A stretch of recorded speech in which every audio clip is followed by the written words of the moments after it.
Dans cette vidéo, nous allons voir ensemble une question qui nous a été fréquemment posée concernant la surjetteuse Lidl, c'est-à-dire comment activer et désactiver le couteau.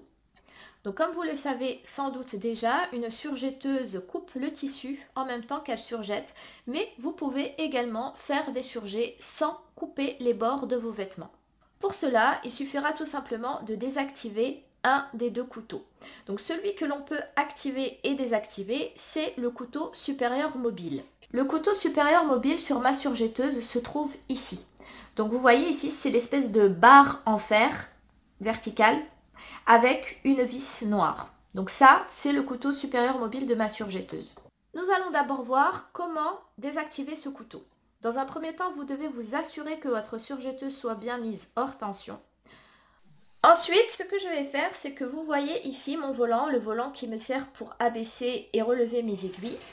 Je vais le tourner tout doucement vers moi et quand je vais le tourner, mon couteau va se relever.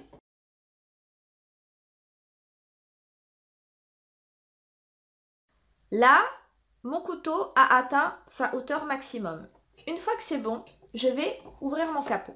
Alors, une fois que j'ai ouvert mon capot, je peux apercevoir entièrement la partie de mon couteau ici. Donc, pour désactiver mon couteau, je vais devoir appuyer ici sur cette partie-là. Et quand je vais appuyer, vous voyez que ce volant, là, ce volant noir, va se trouver quant à lui complètement vers la droite.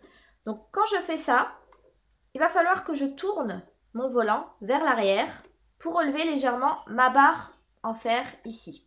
Donc vous voyez que je n'ai pas besoin de rester trop longtemps appuyé sur cette partie-là. Je reste appuyé juste le temps de dégager légèrement mon couteau.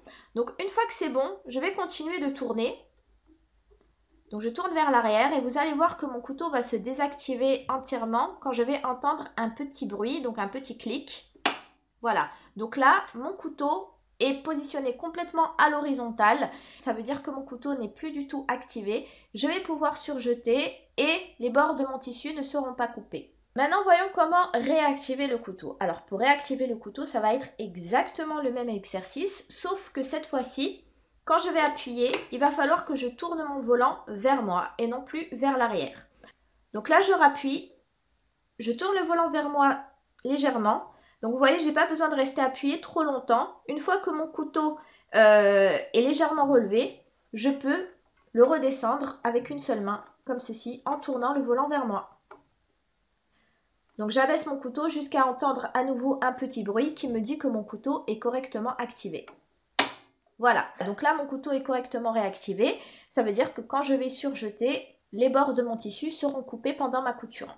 Donc une fois que c'est bon, je referme mon capot et je vais pouvoir surjeter.